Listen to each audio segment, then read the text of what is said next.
Okay, good afternoon.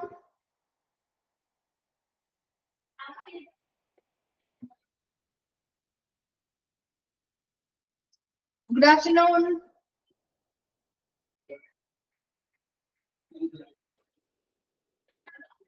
Okay, നമ്മള് കഴിഞ്ഞ ക്ലാസ്സില് ബെനിഫിറ്റ്സ് ഓഫ് പ്ലേസ്മെന്റിന്റെ ബെനിഫിറ്റ്സ് ആണ് പറഞ്ഞുകൊണ്ടിരുന്നത് അല്ലെ. പ്രോസസ് ഓഫ് പ്ലേസ്മെന്റ് പറഞ്ഞു, ബെനിഫിറ്റ്സ് ഓഫ് പ്ലേസ്മെന്റ് പറഞ്ഞു ഇല്ലേ. അവിടെ വരെയല്ലേ കംപ്ലീറ്റ് ചെയ്ത് നിർത്തിയത്?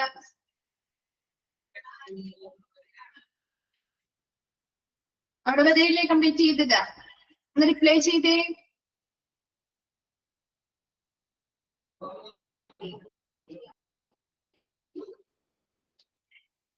ഓക്കെ, അപ്പൊ നമുക്ക് നെക്സ്റ്റ് ഭാഗത്തേക്ക് പോവാം. അതിന് മുമ്പായിട്ട് ജസ്റ്റ് ഒന്ന് റിവൈൻഡ് ചെയ്യാം കേട്ടോ. അപ്പൊ നമ്മള് പ്രോസസ് എന്തൊക്കെയാണ് പറഞ്ഞത്? പ്രധാനമായിട്ടും 4 സ്റ്റെപ്പാണ് പ്രോസസ് ഓഫ് പ്ലേസ്മെന്റിൽ ഉൾപ്പെടുന്നത്. 4 സ്റ്റെപ്പ് ഏതൊക്കെയായിരുന്നു ഒന്ന് പറഞ്ഞേ, ഓർത്തെടുത്തി ഒന്ന് റിവൈൻഡ് ചെയ്തേ. ഏതൊക്കെയായിരുന്നു? ഫസ്റ്റ് സ്റ്റെപ്പ് ഏതാണ്? ഇതാണ് ഫസ്റ്റ് സ്റ്റെപ്പ്. പ്ലേസ്മെന്റിന്റെ പ്രോസസ്സിലെ ഫസ്റ്റ് സ്റ്റെപ്പ് ഏതാണ്? എന്താണ് റിപ്ലൈ ഇല്ലാതെ? ഫസ്റ്റ് സ്റ്റെപ്പ് ഏതാ? ഡേറ്റ കളക്ഷൻ അല്ലെ. സെക്കൻഡ് സ്റ്റെപ്പോ? സ്റ്റെപ്പ് 2 ഏതാ? സ്റ്റെപ്പ് 2 ഏതാണ്? ഇവാലുവേഷൻ. ശരി. സ്റ്റെപ്പ് 3യോ? സ്റ്റെപ്പ് 3 ഏതാണ്? അലോക്കേഷൻ ഓർ പ്ലേസിംഗ് അല്ലെ. അപ്പോ ലാസ്റ്റ് സ്റ്റെപ്പ് സ്റ്റെപ്പ് 4 എന്താ? സ്റ്റെപ്പ് 4 എന്താണ്? കൺട്രോൾ അല്ലെ. അപ്പോ പ്രോസസ് ഓഫ് പ്ലേസ്മെന്റില് 4 സ്റ്റെപ്പാണ്. First one data collection, step 2 എന്ന് പറഞ്ഞ evaluation, step 3 allocation or placing, അതുപോലെ തന്നെ സ്റ്റെപ്പ് 4 എന്ന് പറഞ്ഞാൽ കൺട്രോളിംഗ്. ഇത് നമ്മൾ ഓൾറെഡി പറഞ്ഞതാണ്. അത് കഴിഞ്ഞ് നമ്മൾ പഠിച്ചത് ബെനിഫിറ്റ്സ് ഓഫ് പ്ലേസ്മെന്റ് ആണ് അല്ലെ. ഒരു പ്ലേസ്മെന്റിന്റെ ബെനിഫിറ്റ്സ് അല്ലെങ്കിൽ പ്രയോജനങ്ങളാണ് അതിനുശേഷം നമ്മൾ പഠിച്ച കാര്യങ്ങൾ. അപ്പൊ ഒരുപാട് പ്ലേസ്മെന്റ് നല്ല രീതിയിലുള്ള ഒരു ശരിയായ പ്രോപ്പർ പ്ലേസ്മെന്റ് ആണ് നമ്മൾ നടത്തുന്നതെങ്കിൽ അതുമായി ബന്ധപ്പെട്ട ഒരുപാട് ബെനിഫിറ്റ്സ് എന്ന് നമ്മൾ പഠിച്ചു അല്ലെ. എന്തൊക്കെയായിരുന്നു ബെനിഫിറ്റ്സ് ഓർക്കുന്നോ? എന്തൊക്കെയായിരുന്നു നമ്മൾ ബെനിഫിറ്റ്സ് പഠിച്ചത്? ഏതൊക്കെ ബെനിഫിറ്റ്സ് ആ പഠിച്ചേ? പ്ലേസ്മെന്റിന്റെ ബെനിഫിറ്റ്സ് എന്തൊക്കെയാണ്?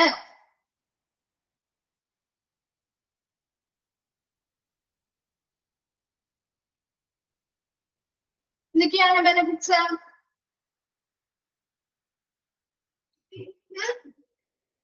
ഫസ്റ്റ് വൺ എന്താണ്? എംപ്ലോയി പറയും അല്ലെ. എംപ്ലോയീസിന്റെ മനോവീര്യം നമുക്ക് എന്ത് ചെയ്യാൻ പറ്റും? നല്ല രീതിയിൽ വർദ്ധിപ്പിക്കാൻ പറ്റും അല്ലെ. അപ്പൊ ശരിയായ രീതിയിൽ ഒരു പ്ലേസ്മെന്റ് ആണ് നമ്മൾ നടത്തുന്നതെങ്കിൽ അവർക്ക് ഏറ്റവും അനുയോജ്യമായിട്ടുള്ള ഒരു ജോലി അല്ലെങ്കിൽ അവരുടെ യോഗ്യതയ്ക്ക് അനുസരിച്ചുള്ള ഒരു ജോലി തന്നെ അവർക്ക് കിട്ടിയിരിക്കുന്നത്. അപ്പൊ അതിലൂടെ അവരുടെ ആ ഒരു കോൺഫിഡൻസ് ലെവൽ അല്ലെങ്കിൽ ആ ഒരു മനോവീര്യം ഒക്കെ നമുക്ക് നല്ല രീതിയിൽ വർദ്ധിപ്പിക്കാനും വളരെ കാര്യക്ഷമമായിട്ട് അവരെ പെർഫോം ചെയ്യാനും അവർക്ക് അതിന് സാധിക്കുന്നുണ്ട്. രണ്ടാമത്തെ ബെനിഫിറ്റ് എന്ന് പറഞ്ഞാൽ എന്തായിരുന്നു? സെക്കൻഡ് ബെനിഫിറ്റ് എന്താ നമ്മൾ പറഞ്ഞത്? കീപ് എംപ്ലോയീസ് മോട്ടിവേറ്റഡ് അല്ലെ.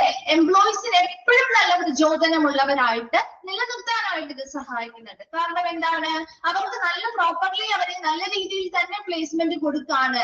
ശരിയായ രീതിയിൽ അവരുടെ കഴിവുകൾ, അവരുടെ സ്കില്ല്, അവരുടെ ആവശ്യകതകൾ, ജോബ് റിക്വയർമെന്റ്സിനൊക്കെ അനുസൃതമായിട്ടുള്ള ഒരു ജോലി തന്നെയാണ് അവർക്ക് കിട്ടിയിരിക്കുന്നത്.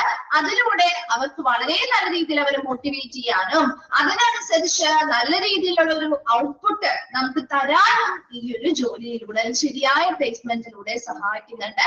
അതിലൂടെ അവിടെ ഓരോ എംപ്ലോയീസിനെയും ഹൈലി മോട്ടിവേറ്റഡ് ആയിട്ട് നല്ല പ്രചോദനമുള്ളവരായിട്ട് അവിടെ നിലനിർത്താനും നമ്മളെ സഹായിക്കുന്നുണ്ട്.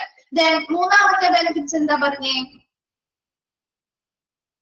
Reduce labour turnover and absenteeism അല്ലെ. ലേബർ ടേൺ ഓവർ എന്ന് വെച്ചാൽ എന്താണ്? അവിടെ ജീവനക്കാര് ആ ഒരു ജോലിയിൽ നിന്ന് പിരിഞ്ഞു പോകുന്നതിനെ നമുക്ക് കുറയ്ക്കാൻ പറ്റും.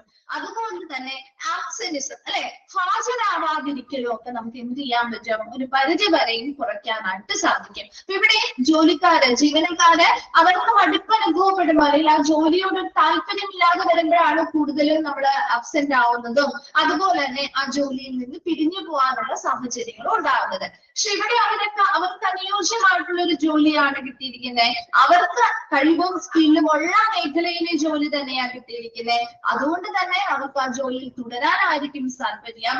അതുകൊണ്ട് വളരെ ഇൻട്രസ്റ്റിംഗ് ആയിട്ട് അവർക്ക് ഓരോ ദിവസം വരാനായിട്ട് താല്പര്യം ഉണ്ടാവും. അതുകൊണ്ട് തന്നെ അവിടെ നിന്ന് പിരിഞ്ഞു പോകുന്നതായിക്കോട്ടെ, അതുപോലെ ഹാജരാകുന്നതിരിക്കലായിക്കോട്ടെ, ഇത്തരത്തിലുള്ള സംഭവങ്ങളൊക്കെ നമുക്ക് ഒരു പരിധി വരെയും എന്ത് ചെയ്യാൻ പറ്റും, കുറയ്ക്കാനായിട്ട് പറ്റും.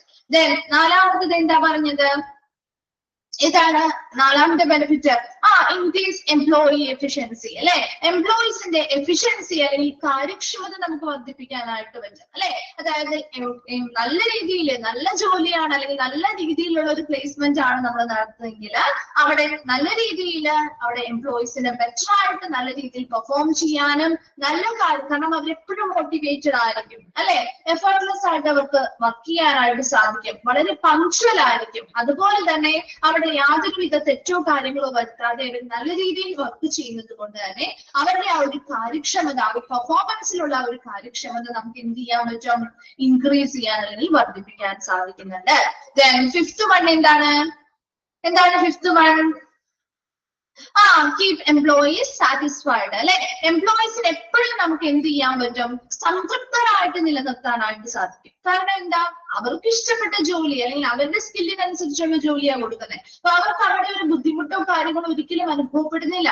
ആ ഒരു ജോലി അവർക്ക് താല്പര്യത്തോടെ ഇൻട്രസ്റ്റിങ്ങോടെ ചെയ്യാനായിട്ട് സാധിക്കുന്നതിലൂടെ അവർക്ക് ഒരു സാറ്റിസ്ഫാക്ഷൻ ഉണ്ടാക്കിയെടുക്കാനും അത്തരം സംതൃപ്തിയിൽ അവിടെ വരുന്ന ഓരോരുത്തരെയും, അവിടെ വരുന്ന ഓരോ ജോലിക്കാരെയും എംപ്ലോയീസിനെയും നമുക്ക് എന്ത് ചെയ്യാൻ പറ്റും, സാറ്റിസ്ഫൈഡ് ആയിട്ട് തന്നെ അവിടെ നിലനിർത്തി കൊണ്ടുപോകാനായിട്ട് ഇത് സഹായിക്കുകയും ചെയ്യുന്നുണ്ട്. അപ്പൊ പ്രോപ്പർ ആയിട്ടുള്ള ഒരു പ്ലേസ്മെന്റ് വഴി നമുക്ക് കിട്ടുന്ന ബെനിഫിറ്റ്സ് ആണ് ഈ പറഞ്ഞ കാര്യങ്ങളെല്ലാം. ഇവിടെ വരെ ക്ലിയർ ആണല്ലോ? കഴിഞ്ഞ ക്ലാസ്സിൽ നമ്മൾ ഇവിടെ വരെ ആയിരുന്നു എടുത്ത് നിർത്തിയിരുന്നത് അല്ലെ. ഓക്കെ അല്ലേ ഇവിടെ വരെ? ഓക്കെ, ശരി. അടുത്തത് നമ്മൾ നെക്സ്റ്റ് ടോപ്പിക് ആണ് പ്രോബ്ലംസ് ഇൻ പ്ലേസ്മെന്റ്. പ്ലേസ്മെന്റുമായി ബന്ധപ്പെട്ട പ്രോബ്ലംസ് ആണ് കേട്ടോ നോക്കാൻ പോകുന്നത്. Problems in placement. അപ്പൊ ഒരു പ്ലേസ്മെന്റ് എന്ന് പറയുന്ന അല്ലെങ്കിൽ അതുമായി ബന്ധപ്പെട്ട പ്രശ്നങ്ങൾ എന്തൊക്കെയാണ് നോക്കിയേ. Placement is not an easy task. ശരിയാണ് അല്ലെ. പ്ലേസ്മെന്റ് എന്ന് പറയുന്നത് ഒരു എളുപ്പമുള്ളൊരു ടാസ്ക് അല്ല. ഒരു ചുമതല അല്ലെങ്കിൽ ഒരു ജോലിയാണോ? അല്ല. കാരണം എന്താ, ഓരോ എംപ്ലോയീസ് ഏതൊക്കെയാണ്, അവരുടെ കഴിവുകൾ എന്താണ്, അവരുടെ യോഗ്യതകൾ എന്താണ്, അവരുടെ ആവശ്യകതകൾ എന്താണ്, അത് മനസ്സിലാക്കണം. അവർക്ക് അനുയോജ്യമായ ജോലിയിൽ തന്നെ അവരുടെ പ്ലേസ്മെന്റ് നടത്തണം അല്ലെ.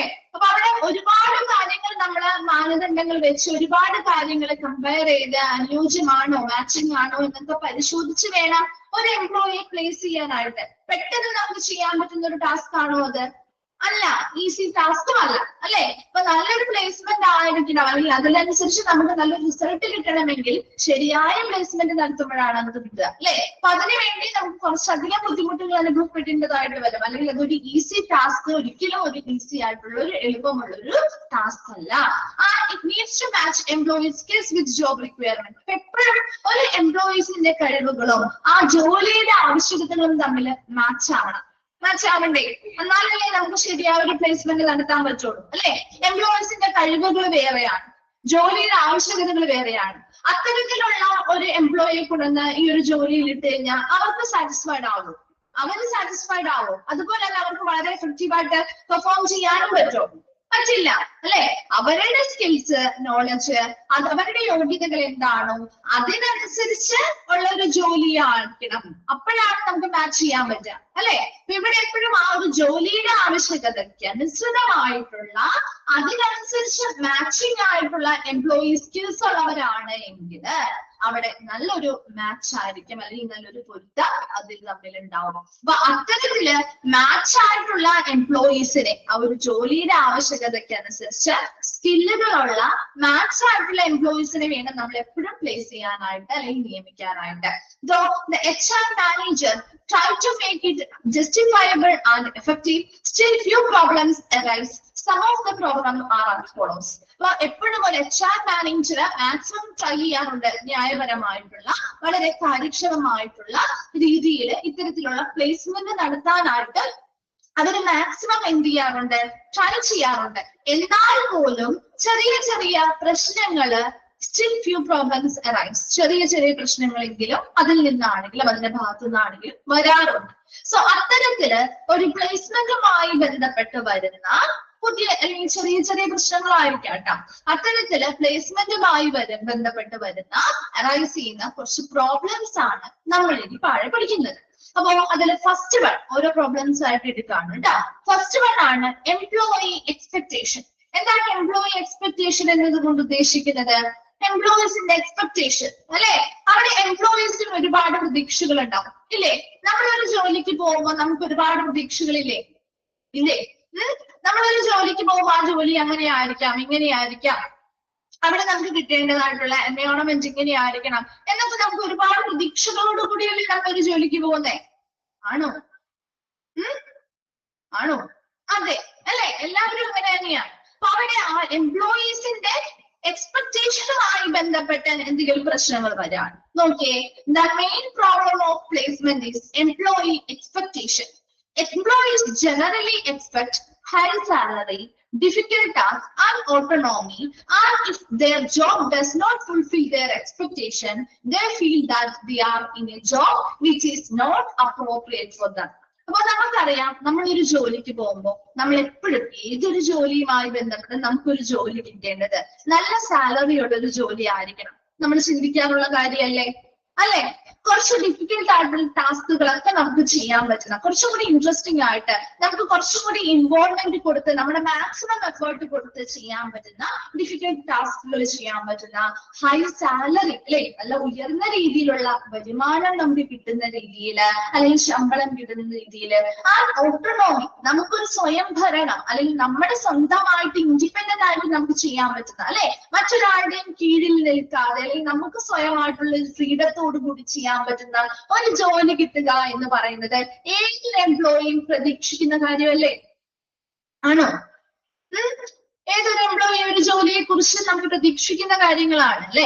സോ അത്തരത്തിലുള്ള അവരുടെ എക്സ്പെക്ടേഷൻ അല്ലെങ്കിൽ പ്രതീക്ഷകൾക്ക് അനുസൃതമായിട്ട് അല്ലെങ്കിൽ ആ പ്രതീക്ഷകൾ ഈ ജോലിയുമായി ബന്ധപ്പെട്ട് നിറവേറ്റപ്പെടുന്നില്ല എങ്കിൽ, അല്ലെങ്കിൽ ആ പ്രതീക്ഷകൾക്ക് അനുസരിച്ചുള്ള ഒരു ജോലിയിലല്ല അവരെ പ്ലേസ് ചെയ്യുന്നതെങ്കിൽ, they feel that they are in a job which is not appropriate for them. അപ്പൊ അങ്ങനെയല്ല. അപ്പൊ നമ്മൾ ഒരുപാട് പ്രതീക്ഷകൾ, അപ്പൊ നമുക്ക് ഒരു ജോലിയിലേക്ക് പോവാണ്. അപ്പൊ നമ്മൾ വിചാരിക്കുന്നു നല്ല സാലറി കിട്ടണം, നമുക്ക് നല്ല രീതിയിൽ നമ്മുടേതായിട്ടുള്ള കഴിവുകളൊക്കെ തെളിയിക്കാൻ പറ്റുന്ന, ഡിഫിക്കൽട്ട് ടാസ്കുകൾ കിട്ടുന്ന, നല്ല രീതിയിൽ ഇൻട്രസ്റ്റിംഗ് ആയിട്ട് ചെയ്യാൻ പറ്റുന്ന, ഹൈ സാലറി കിട്ടുന്ന, നമുക്ക് സ്വാതന്ത്ര്യത്തോടു കൂടി നമ്മുടെ ഒരു സ്വയം ഭരണമായിട്ട് അല്ലെങ്കിൽ നമ്മുടെ ഒരുപാട് പേര് നമ്മുടെ കീഴിൽ നമ്മുടെ മുകളിൽ നിന്ന് പ്രഷറൈസ് ചെയ്യാതെ നമുക്ക് സ്വയം ഇൻഡിപെൻഡന്റ് ആയിട്ട് നിന്ന് വർക്ക് ചെയ്യാൻ പറ്റുന്ന ഒരു ജോലി ആയിരിക്കണമെന്ന് പ്രതീക്ഷയോട് കൂടിയാണ് ഞാനൊരു ജോലിക്ക് പോകുന്നത്. അങ്ങനെ നമ്മളൊരു ജോലിക്ക് ചെന്നു. ജോലി ചെന്ന് കഴിഞ്ഞപ്പോ അവിടുത്തെ സാഹചര്യങ്ങൾ അങ്ങനെയല്ല. നമ്മൾ എത്രത്തോളം ഡിഫിക്കൽട്ട് ടാസ്കുകൾ അല്ലെങ്കിൽ ചെയ്താൽ പോലും നമുക്ക് അതിനനുസരിച്ചുള്ള സാലറി കിട്ടുന്നില്ല, അല്ലെങ്കിൽ നമ്മളെ ഭരിക്കാനായിട്ട് അല്ലെങ്കിൽ നമ്മുടെ ഒരു ഇൻഡിപെൻഡൻസ് സ്വാതന്ത്ര്യത്തോടു കൂടി നമുക്ക് ഒരു കാര്യവും ചെയ്യാൻ പറ്റുന്നില്ല, എല്ലാം മറ്റുള്ള ഒരു വ്യക്തിയുടെ കൺട്രോളിലാണ് നടത്തുന്നത്. സോ അത്തരത്തിലാവുമ്പോൾ നമ്മുടെ ആ ഒരു എക്സ്പെക്ടേഷൻ അവിടെ നിറവേറ്റുന്നുണ്ടോ അല്ലെങ്കിൽ മീറ്റ് ചെയ്യപ്പെടുന്നുണ്ടോ? ആ ജോലിയുമായി ബന്ധപ്പെട്ട് നമ്മുടെ പ്രതീക്ഷകൾ അവിടെ ഫലപ്രാപ്തിയിലെത്തുന്നുണ്ടോ? ഇല്ല അല്ലെ? നമ്മുടെ പ്രതീക്ഷകൾക്ക് അനുസൃതമായിട്ടുള്ള ഒരു ജോലി അല്ലെങ്കിൽ അതുമായി ബന്ധപ്പെട്ട സാഹചര്യമല്ല അവിടെയെങ്കിൽ നമുക്ക് എന്തായിരിക്കും ഫീൽ ചെയ്യുക? എന്തായിരിക്കും ഫീൽ ചെയ്യുക? നിങ്ങൾക്ക് എന്തായിരിക്കും ഫീൽ ചെയ്യുക? എന്തായിരിക്കും ഫീൽ ചെയ്യുക? നമുക്ക് അനുയോജ്യമല്ലാത്തൊരു ജോലിയാണ് ഇത് എന്ന് ഫീൽ ചെയ്യില്ലേ? ചെയ്യോ? നമുക്ക് അനുയോജ്യമല്ലാത്തൊരു ജോലിയാണ് ഇത് എന്ന് നമുക്കൊരു ഫീലിംഗ് വരുമോ? അല്ലെ? വരുമോ? അനുയോജ്യമല്ലാത്തൊരു ജോലിയാണെന്ന് ഫീൽ ചെയ്യില്ലേ? സോ അതാണ് ഇവിടുത്തെ ഒന്നാമത്തെ പ്രോബ്ലം എന്ന് പറയുന്നത്, എംപ്ലോയീസിന്റെ എക്സ്പെക്ടേഷൻ. അപ്പൊ എംപ്ലോയീസിന്റെ എക്സ്പെക്ടേഷൻ അല്ലെങ്കിൽ പ്രതീക്ഷകൾ എന്ന് പറയുമ്പോൾ അതൊരു പ്രധാന പ്ലേസ്മെന്റുമായി ബന്ധപ്പെട്ട പ്രധാന പ്രശ്നമാണ്. കാരണം എന്തുകൊണ്ടാ? എംപ്ലോയീസ് എപ്പോഴും നല്ലൊരു ഹൈ സാലറി കിട്ടണം, അല്ലെങ്കിൽ നല്ലൊരു ഡിഫിക്കൽട്ട് ടാസ്കുകൾ കിട്ടി അവർക്ക് മാക്സിമം അവരുടെ എഫേർട്ടുകൾ എടുക്കാൻ പറ്റണം. അതുപോലെ ഓട്ടോണോമി, ഒരു സ്വാതന്ത്ര്യത്തോടു കൂടി അവരെ സ്വയം മറ്റുള്ളവരാരും അവരെ കൺട്രോൾ ചെയ്യാതെ ഇൻഡിപെൻഡന്റ് ആയിട്ട് അവർക്ക് ചെയ്യാനായിട്ടുള്ള ആ ഒരു ജോലി ചെയ്യാനായിട്ടുള്ള സാഹചര്യം ഉണ്ടാവണം എന്നൊക്കെ പ്രതീക്ഷിക്കുന്ന ആളുകളാണ്. സോ അത്തരം കാര്യങ്ങൾ, അത്തരം അവരുടെ പ്രതീക്ഷകള് നിറവേറ്റപ്പെടാതെ വരുമ്പോ അവർക്ക് ആ ഒരു ജോലിയോട് എന്ത് ഫീലിംഗ് ആണ് ഉണ്ടാവുന്നത്? ഈ ജോലി എനിക്ക് അനുയോജ്യമല്ലാത്ത ഒരു ജോലിയാണ് എന്നവർക്ക് തോന്നാം, അല്ലെ? അതാണ് ഒന്നാമത്തെ. അങ്ങനെ നമുക്കൊരു ജോലിയുമായി ബന്ധപ്പെട്ട് നമുക്ക് അനുയോജ്യമല്ലാത്ത ഒരു ജോലിയാണെന്ന് തോന്നിയാൽ പിന്നെ നമുക്ക് ആ ഒരു ജോലിയോട് നമ്മുടെ സിൻസിയർ ആയിട്ട് നമുക്ക് വർക്ക് ചെയ്യാൻ പറ്റുമോ? നമുക്ക് അനുയോജ്യമല്ലാത്ത ഒരു ജോലിയാണെന്ന് തോന്നിയാൽ മാക്സിമം നമ്മൾ എത്രയും വേഗം ആ ഒരു ജോലിയിൽ നിന്ന് വിട്ടുപോരാനേ ശ്രമിക്കുള്ളൂ, അല്ലെ? അല്ലെങ്കിൽ നമുക്ക് ഒട്ടും എന്ത് ചെയ്യാൻ പറ്റില്ല, അത് നല്ല രീതിയിൽ എന്താണ് നമുക്ക് പെർഫോം ചെയ്യാനോ മറ്റു കാര്യങ്ങൾ ചെയ്യാനോ ഒന്നും പറ്റില്ല, അല്ലെ? അപ്പൊ അതാണ് ഒന്നാമത്തെ പ്രോബ്ലം എന്ന് പറയുന്നത്. അപ്പൊ എംപ്ലോയി എക്സ്പെക്ടേഷൻ. രണ്ടാമത്തത് മാനേജേഴ്സ് എക്സ്പെക്ടേഷൻ. എന്താണ്? ഇതുപോലെ എംപ്ലോയി പ്രതീക്ഷിക്കുന്നത് പോലെ തന്നെ മാനേജേഴ്സിന് കുറെ പ്രതീക്ഷകൾ ഉണ്ടാവില്ലേ? അവരുടെ കീഴിൽ വരുന്ന എംപ്ലോയിയെ കുറിച്ച് ഉണ്ടാവോ? ഇല്ലേ? മാനേജേഴ്സ് ഇപ്പൊ നമ്മുടെ എംപ്ലോയീസിന് ഇങ്ങനെയുള്ള പ്രതീക്ഷകളുണ്ട്. ഇപ്പൊ സ്വാഭാവികമായിട്ടും നമ്മൾ ഒരു മാനേജറാണ്, അല്ലെങ്കിൽ നമ്മൾ ഒരു സ്ഥാപനത്തിന്റെ ഓണറാണ്. നമ്മുടെ അവിടെ വർക്ക് ചെയ്യേണ്ട ഒരു സ്റ്റാഫിന് വേണ്ട കുറെ കഴിവുകള്, സ്കിൽസ്, കാര്യങ്ങളെ കുറിച്ച് നമുക്കൊരു പ്രതീക്ഷ ഉണ്ടാവില്ലേ? നമ്മൾ ഒരാളെ നിൽക്കുമ്പോ ആളിങ്ങനെയായിരിക്കണം, അല്ലെങ്കിൽ ഇങ്ങനെയുള്ള ഒരു വ്യക്തി ആയിരിക്കണം, ഇന്ന കഴിവുകളുള്ള വ്യക്തി ആയിരിക്കണം എന്ന് നമ്മുടെ പ്രതീക്ഷയോട് കൂടിയല്ലേ ഒരാളെ അപ്പോയിന്റ് ചെയ്യുന്നത്, അല്ലെ? അപ്പൊ അവിടെ മാനേജേഴ്സിന്റെ എക്സ്പെക്ടേഷൻ ആണ് അടുത്ത പ്രോബ്ലം. നോക്കിയേ, HR manager sometimes expect more than the employees capability or skills. ചില സമയങ്ങളിൽ HR മാനേജേഴ്സ് ആ എംപ്ലോയീസിന്റെ കഴിവുകള്, അല്ലെങ്കിൽ അവരുടെ കേപ്പബിലിറ്റി അല്ലെങ്കിൽ സ്കിൽസ്, അവരുടെ കഴിവുകൾക്ക് പുറമെ അല്ലെങ്കിൽ അവരുടെ കഴിവുകളെക്കാൾ ഉപരിയുള്ള രീതിയിലുള്ള കാര്യങ്ങൾ അവരിൽ നിന്ന് പ്രതീക്ഷിക്കും. So, ഇത്തരം കേസുകളിൽ he find that there is a mismatch between the employee and his worker. അത്തരത്തില് അതായത് എംപ്ലോയീസിനുള്ള കഴിവുകളെക്കാൾ കൂടുതൽ കഴിവുകൾ വേണമെന്ന് അവർ പ്രതീക്ഷിക്കുകയാണ്. സോ അത്തരത്തിൽ വരുമ്പോ അവിടെ ഒരു മിസ്മാച്ച് അവർക്ക് കണ്ടെത്താനായിട്ട് സാധിക്കുന്നു. അതായത് എംപ്ലോയിയും അവരുടെ വർക്കും തമ്മിൽ എന്ത് ചെയ്യുന്നില്ല, മാച്ച് ചെയ്ത് പോകുന്നില്ല എന്ന രീതിയിലുള്ള ഒരു ഫീലിംഗ് ആർക്കുണ്ടാവും? മാനേജർക്ക് ഉണ്ടാവും, അല്ലെ? ഇപ്പൊ നമ്മളൊരാളെ ജോലിക്ക് വെച്ചു, നമ്മൾ കുറെ കാര്യങ്ങൾ പ്രതീക്ഷിച്ചുകൊണ്ട് ഒരാളെ ജോലിക്ക് വെച്ചിരിക്കുന്നത്. പക്ഷെ നമ്മൾ പ്രതീക്ഷിച്ച അത്ര ആ ഒരു ലെവലിലേക്ക് എത്തുന്നില്ല. അപ്പൊ നമ്മുടെ അവിടുത്തെ ജോലികളും ആളുടെ കഴിവും തമ്മിൽ ഒരു മിസ്മാച്ച് ഇല്ല, അല്ലെങ്കിൽ ഒരു ബന്ധം, അല്ലെങ്കിൽ ഒരു നല്ല പൊരുത്തമില്ലാതെ നമുക്ക് ഫീൽ ചെയ്യില്ലേ? ഒരു മാനേജർ അല്ലെങ്കിൽ ഒരു ഷോപ്പിന്റെ ഓണർക്കാണെങ്കിലും ഫീൽ ചെയ്യില്ലേ? നമ്മുടെ പ്രതീക്ഷകൾക്ക് അനുസൃതമായിട്ടുള്ള ഒരു കഴിവ് അവർക്ക് ഇല്ല എന്ന് ഫീൽ ചെയ്യുമ്പോൾ, കാരണം എന്തുകൊണ്ട് നമ്മൾ കുറച്ചും കൂടി എക്സ്പെക്ട് ചെയ്യാൻ അവരിൽ നിന്ന്, അവരുടെ കഴിവുകൾ അല്ലെങ്കിൽ അവരുടെ സ്കില്ലിനേക്കാൾ കൂടുതൽ എക്സ്പെക്ട് ചെയ്യുക, more than the employees capability or skills എന്നാണ് പറയുന്നത്. അത്തരം രീതിയിൽ വരുമ്പോൾ he finds that there is a mismatch between the employee and his worker. അപ്പൊ അവരുടെ എംപ്ലോയി, ആ ഒരു ജീവനക്കാരുടെയും അവരുടെ ആ ഒരു വർക്കും തമ്മിൽ ഒരു മിസ്മാച്ച് അല്ലെങ്കിൽ ഒരു പൊരുത്തക്കേടുകൾ ഉണ്ടെന്ന് അവര് കണ്ടെത്തുകയും ചെയ്യുന്നു. ഇതാണ് രണ്ടാമത്തെ പ്രോബ്ലം. അപ്പൊ ഒന്നാമത്തത് എംപ്ലോയീസിന്റെ എക്സ്പെക്ടേഷൻ ആണ്, രണ്ടാമത്തത് മാനേജേഴ്സിന്റെ എക്സ്പെക്ടേഷൻ ആണ്. ഇത് രണ്ടും ക്ലിയർ അല്ലേ? രണ്ട് പ്രോബ്ലംസ് ഓക്കെ അല്ലേ? തേർഡ് വൺ ആണ് ചേഞ്ചിങ് ടെക്നോളജി. എന്താണ് ചേഞ്ചിങ് ടെക്നോളജിയിൽ പറയാ? Technology brings changes in job description and specification. Due to this changes the discrepancies result in a mismatch between the job and the employee.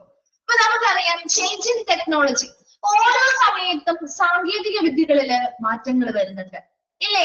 ടെക്നോളജിയിൽ മാറ്റങ്ങൾ വരുന്നില്ലേ? അപ്പോ നമ്മളിപ്പോ ആദ്യം നമ്മൾ ചെയ്യുന്ന സമയത്ത് ഇത്രയും അധികം ടെക്നോളജിയോ കാര്യങ്ങളോ ഇല്ലായിരിക്കും.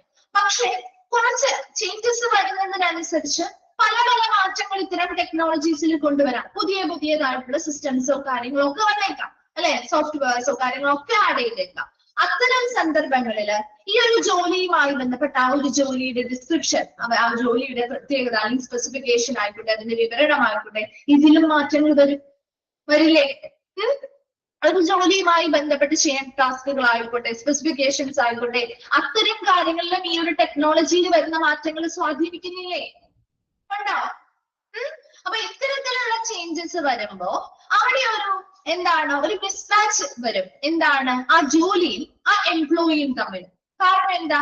ഇപ്പൊ നമ്മൾ ജസ്റ്റ് ഒരു എക്സാമ്പിൾ പറയാം. ഇപ്പൊ നമ്മൾ ഒരു 3 വർഷം മുൻപേ ജോലിക്ക് കയറിയ ഒരാളാണെന്ന് വിചാരിക്കും, ഒരു എംപ്ലോയി. ആ സമയത്ത് അവരുടെ ജോലിയുമായി ബന്ധപ്പെട്ട കാര്യങ്ങളൊക്കെ അവർക്ക് ഓക്കെ ആയിരുന്നു, മാച്ച് ആയിരുന്നു. അതേസമയം ഓരോ വർഷം കഴിയുന്നതിനനുസരിച്ച് ടെക്നോളജീസ് എന്ത് ചെയ്തു, അഡ്വാൻസ്ഡ് ടെക്നോളജീസ് വരുന്നതിനനുസരിച്ച് ചിലപ്പോൾ ഈ എംപ്ലോയിക്ക് ആ ഒരു ടെക്നോളജി പ്രവർത്തിപ്പിക്കാനായിട്ടോ കാര്യങ്ങൾക്കോ കഴിവുണ്ടാവില്ല. മനസ്സിലാവുന്നോ? ഇപ്പൊ ഒരു കമ്പ്യൂട്ടർ മുതലായിട്ടുള്ള കാര്യങ്ങളാണ്. ഇപ്പൊ മുൻപ് ബില്ലിങ്ങുമായി ബന്ധപ്പെട്ടൊക്കെ നമ്മൾ മാനുവൽ ആയിട്ടാണ് ചെയ്തിരുന്നത്. പെട്ടെന്നാണ് അവരെന്ത് ചെയ്തു, കമ്പ്യൂട്ടറൈസ്ഡ് ആക്കാനായിട്ട് ആരംഭിച്ചു. അപ്പൊ അത്തരത്തില് പെട്ടെന്നൊരു ചേഞ്ചസ് ഇങ്ങനെ വരുമ്പോ ആ ഒരു എംപ്ലോയിക്ക് ഈ ഒരു ജോലിയുമായി ബന്ധപ്പെട്ട ആ ഒരു ജോലി മാച്ച് ആവാതിരിക്കില്ലേ? കാരണം അവർക്ക് അതിനുള്ള കഴിവില്ലാതെ വരുമ്പോ അൺമാച്ച് ആയിരിക്കില്ലേ, അല്ലെങ്കിൽ മിസ്മാച്ച് ആയിരിക്കില്ലേ? അവരത് പഠിച്ചെടുക്കുകയാണെങ്കിൽ കുഴപ്പമില്ല, അല്ലാന്നുണ്ടെങ്കിൽ അതൊരു മിസ്മാച്ച് ഇല്ലേ, അല്ലേ? അപ്പൊ ഇത്തരത്തില് പുതിയതായിട്ടുള്ള ചേഞ്ച് ഇൻ ടെക്നോളജിയിൽ അല്ലെങ്കിൽ സാങ്കേതിക വിദ്യകളിൽ വരുന്ന മാറ്റങ്ങളും ഇത്തരം പ്ലേസ്മെന്റുമായി ബന്ധപ്പെട്ട പ്രശ്നങ്ങൾ വരുന്നുണ്ട്. എന്ന് വെച്ചാൽ എന്താ ഉദ്ദേശിക്കുന്നത്? അപ്പൊ അവിടെ ആ ഒരു ടെക്നോളജിയിൽ വരുന്ന ആ ഒരു ചേഞ്ചസ് ആ ഒരു ജോലിയുമായി ബന്ധപ്പെട്ട ആ ജോലിയുടെ വിവരണങ്ങൾ, അതിന്റെ സ്പെസിഫിക്കേഷനിലും മാറ്റങ്ങൾ സൃഷ്ടിക്കുന്നുണ്ട്. അതുകൊണ്ട് ഇത്തരം ചേഞ്ചസ് ഉണ്ടാവുമ്പോ അവിടെ ഒരു പൊരുത്തക്കേടുകൾ അല്ലെങ്കിൽ എന്തുണ്ടാവുന്നുണ്ട്, ആ ജോലിയും ആ എംപ്ലോയിയും തമ്മിൽ ഒരു പൊരുത്തക്കേട് ഉണ്ടാവുന്നു. കാരണം എന്തുകൊണ്ടാ? ആ എംപ്ലോയിക്ക് ചിലപ്പോൾ ആ ജോലിയുമായി ബന്ധപ്പെട്ട് ഇപ്പോ നിലവിൽ വേണ്ട സാങ്കേതിക വിദ്യകളെ കുറിച്ച് ശരിയായ അവബോധമില്ലാത്തത് കൊണ്ടാവാം. സോ അവിടെ ഒരു മിസ്മാച്ച് അല്ലെങ്കിൽ പൊരുത്തക്കേടുകൾ ഉണ്ടാവാൻ സാധ്യതയുണ്ട്. അതും ഒരു പ്രശ്നമാണ്. Changing technology. ക്ലിയർ ആണോ? ചേഞ്ചിങ് ടെക്നോളജി മനസ്സിലായോ? നെക്സ്റ്റ് വൺ ആണ് ചേഞ്ചിങ് ഓർഗനൈസേഷണൽ സ്ട്രക്ചർ. ആ ഓർഗനൈസേഷണൽ സ്ട്രക്ചർ അല്ലെങ്കിൽ ആ ഓർഗനൈസേഷനുമായി ബന്ധപ്പെട്ട ആ ഒരു ഓർഗനൈസേഷൻ അല്ലെങ്കിൽ ആ ഒരു സംഘടനയുടെ ആ ഒരു സ്ഥാപനത്തിന്റെ ഘടനയിൽ ഉണ്ടാവുന്ന മാറ്റങ്ങൾ നോക്കിയേ. Organizational structure and jobs are influenced by business grand strategies such as downsizing, mergers, acquisitions, delayering, etc. These changes resulting in a mismatch between the employee and his job. അതായത് ഇവിടെ ആ ഓർഗനൈസേഷന്റെ ഘടനകളിൽ വരുത്തുന്ന മാറ്റങ്ങൾ. ഇപ്പൊ നമുക്കറിയാം, ഇപ്പൊ ഒരു ഓർഗനൈസേഷന്റെ അവിടുത്തെ സ്ട്രക്ചർ, അവിടുത്തെ ഘടനയിലോ ആ ജോലിയിലോ ഒക്കെ ആ ബിസിനസ്സുമായി ബന്ധപ്പെട്ട പല പല ഗ്രാൻഡ് സ്ട്രാറ്റജി അവർ പുതിയതായിട്ട് കൊണ്ടുവരുന്ന തന്ത്രങ്ങൾ സ്വാധീനം ചെലുത്തുന്നുണ്ട്. അതായത് ഡൗൺസൈസിങ് ചെയ്യാന്ന് പറഞ്ഞാൽ വർക്ക് ഫോഴ്സിനെ കുറയ്ക്കുക, കോസ്റ്റ് കുറയ്ക്കുക, സൈസ് കുറയ്ക്കുക, അതിലൂടെ എഫിഷ്യൻസി ഇംപ്രൂവ് ചെയ്യുക എന്നുള്ളതാണ്. അപ്പൊ അതിനനുസരിച്ച് ചിലപ്പോൾ അവിടെയുള്ള മറ്റു ജീവനക്കാരിൽ കുറെ വർക്ക് ഫോഴ്സിനെ കുറയ്ക്കും. അതുപോലെ തന്നെ എന്താണ്, അവിടുത്തെ കോസ്റ്റ് ചിലവ് കുറയ്ക്കാം, സൈസ് കുറയ്ക്കാം, അങ്ങനെയൊക്കെ നമ്മൾ എഫിഷ്യൻസി ഇംപ്രൂവ് ചെയ്യുകയാണ് ചെയ്യുക. അപ്പൊ അത്തരത്തിലുള്ള സംഭവങ്ങൾ ഉണ്ടാവും. അല്ലെങ്കിൽ വേറെ ഏതെങ്കിലും കമ്പനീസുമായിട്ട് മെർജ് ചെയ്യാം, ലയിപ്പിക്കാം. അതുപോലെ തന്നെ അക്വിസിഷൻസ്, പുതിയ പുതിയ കാര്യങ്ങൾ എന്ത് ചെയ്യാം, ഏറ്റെടുക്കാം. അതല്ലെങ്കിൽ ഡീലറിംഗ്, എന്താണ്, കുറെ കാര്യങ്ങൾക്ക് കാലതാമസങ്ങൾ വയ്ക്കാം. അപ്പൊ ഇത്തരത്തിലുള്ള പുതിയ പുതിയ തന്ത്രങ്ങള് ഒരു ബിസിനസ് ഓർഗനൈസേഷനിൽ കൊണ്ടുവരുന്ന സമയത്ത് ഈ കാര്യങ്ങളുമായിട്ടൊക്കെ അഡാപ്റ്റ് ചെയ്ത് പോവാൻ ചിലപ്പോ അവിടുത്തെ എംപ്ലോയീസിന് സാധിക്കണം എന്നില്ല, അല്ലെ? ഇപ്പൊ അവിടെ ഡൗൺ സൈസിങ് ചെയ്യാം, അതായത് വർക്ക് ഫോഴ്സിനെ കുറച്ചു. അപ്പൊ വർക്ക് ഫോഴ്സിനെ കുറയ്ക്കുമ്പോൾ സ്വാഭാവികമായിട്ടും അവർക്ക് അവിടെ ഉള്ള നിലവിലുള്ള ജീവനക്കാര് മറ്റുള്ളവരെ കൂടി ജോലി ചെയ്യേണ്ടതായിട്ട് വരില്ലേ? അല്ലെങ്കിൽ എന്തെങ്കിലും മറ്റു രണ്ട് കമ്പനീസ് ലെയർ ചെയ്തു, മെർജ് ചെയ്യുമ്പോൾ സ്വാഭാവികമായിട്ടും അവിടെ ആരെങ്കിലും ഒരേ പൊസിഷനിലുള്ള ഒരാളെ ആയിരിക്കും നമ്മൾ അവിടെ ഫേസ് ചെയ്യാം. അപ്പൊ അത്തരത്തിൽ വരുമ്പോ അവരുടെ മറ്റുള്ളവരുടെ ജോലി അല്ലെങ്കിൽ ടാസ്കുകൾ കൂടി നിലവിലുള്ള എംപ്ലോയീസ് ചെയ്യേണ്ടതായിട്ട് വരും, അല്ലെ? അപ്പൊ അല്ലെങ്കിൽ പുതിയതായിട്ട് എന്തെങ്കിലും കാര്യങ്ങൾ ഏറ്റെടുക്കുമ്പോൾ എക്സ്ട്രാ ജോലി ഇവർക്ക് വേണ്ടി ചെയ്യേണ്ടതായിട്ട് വരാം. അവർ ഓൾറെഡി ചെയ്തുകൊണ്ടിരിക്കുന്ന ജോലി അല്ലാതെ പുറമെ മറ്റെന്തെങ്കിലും ജോലി ചെയ്യേണ്ടതായിട്ട് വരാം. അതുപോലെ തന്നെ എന്തെങ്കിലും കാര്യങ്ങൾക്കുള്ള കാലതാമസങ്ങൾ അല്ലെങ്കിൽ ഡീലറിംഗ് ചെയ്യുന്ന സമയത്ത് അതുമായി ബന്ധപ്പെട്ടൊക്കെ എക്സ്ട്രാ ടാസ്കുകൾ ഇവരിലേക്ക് വന്നേക്കാം. അപ്പൊ അങ്ങനെ വരുമ്പോ ഇവരുടെ ആ ഒരു ജോലിയും ഈ ഒരു എംപ്ലോയിയുടെ കഴിവും തമ്മിൽ മാച്ച് ആവുന്നുണ്ടോ? അവർ ആ പ്ലേസ്മെന്റ് ചെയ്ത സമയത്ത് ഓക്കെ ആയിരുന്നു, പക്ഷെ ഇപ്പൊ എക്സ്ട്രാ ടാസ്കുകളും കൂടി ഇവരിലേക്ക് വരികയാണ്. അത്തരം സിറ്റുവേഷനിൽ അവരുടെ ആ ഒരു ജോലിയും ഇവരുടെ ആ ഒരു എംപ്ലോയീസും അവരുടെ ജോലിയും തമ്മിൽ മാച്ച് ആവോ? നമ്മൾ ചെയ്യാത്ത ജോലികൾ കൂടി പഠിച്ച് ചെയ്യേണ്ടതായിട്ട് വരുന്ന ഒരവസ്ഥ വരും, അല്ലേ? ആണോ? ചെയ്യേണ്ടതായിട്ട് വരില്ലേ? അതാണ് ചേഞ്ചിങ് ഓർഗനൈസേഷണൽ സ്ട്രക്ചർ എന്ന് പറയുന്നത്. ആ ഓർഗനൈസേഷൻ അതിന്റെ ബിസിനസ് തന്ത്രങ്ങളാണ് അവിടെ എന്ത് ചെയ്യുന്നത്, പ്രാവർത്തികമാക്കുന്നത്? അവരുടെ ബിസിനസ്സുമായി ബന്ധപ്പെട്ട അവരുടെ ഘടനയിലോ അല്ലെങ്കിൽ ജോലികളിലോ ഒക്കെ മാറ്റങ്ങൾ കൊണ്ടുവരുന്നു. പുതിയ പുതിയ തന്ത്രങ്ങൾ ആവിഷ്കരിച്ച് അവർക്ക് എഫിഷ്യന്റ് ആയിട്ട് അല്ലെങ്കിൽ അവർക്ക് പ്രോഫിറ്റ് കിട്ടുന്ന രീതിയിലുള്ള എന്ത് മാറ്റവും ആ ബിസിനസ് സ്ഥാപനങ്ങൾ കൊണ്ടുവരും അല്ലെ. അത്തരം തന്ത്രങ്ങൾ കൊണ്ടുവരുമ്പോ അവിടെ ഉള്ള നിലവിലുള്ള എംപ്ലോയീസിന് ചിലപ്പോൾ കൂടുതൽ ടാസ്കുകൾ അവർ ചെയ്യുന്നതിനേക്കാൾ കൂടുതൽ ടാസ്കുകൾ ചെയ്യേണ്ടതായിട്ട് വരാം, അല്ലെങ്കിൽ കൂടുതലായിട്ടുള്ള ജോലികൾ ഏറ്റെടുത്ത് ചെയ്യേണ്ടതായിട്ട് വരാം, പറഞ്ഞിരിക്കുന്ന കാലാവധിക്കുള്ളിൽ ചെയ്തു കൊടുക്കേണ്ടതായിട്ട് വരാം. സോ ഇത്തരത്തിലുള്ള ചേഞ്ചസ് കാര്യങ്ങൾ എന്തിൽ റിസൾട്ട് ചെയ്യുന്നുണ്ട്? അവിടെ എംപ്ലോയിയും അവരുടെ ജോബും തമ്മിൽ ഒരു മിസ്മാച്ച് അല്ലെങ്കിൽ പൊരുത്തക്കേടുകൾ ഉണ്ടാകാനായിട്ട് എന്ത് ചെയ്യുന്നുണ്ട്, റിസൾട്ട് ആവുന്നുണ്ട്. അതാണ് ചേഞ്ചസ് ഇൻ ഓർഗനൈസേഷണൽ സ്ട്രക്ചർ എന്ന് പറയുന്നത്. ക്ലിയർ ആണോ? അത് ചേഞ്ചസ് ഇൻ ഓർഗനൈസേഷണൽ സ്ട്രക്ചർ മനസ്സിലായോ?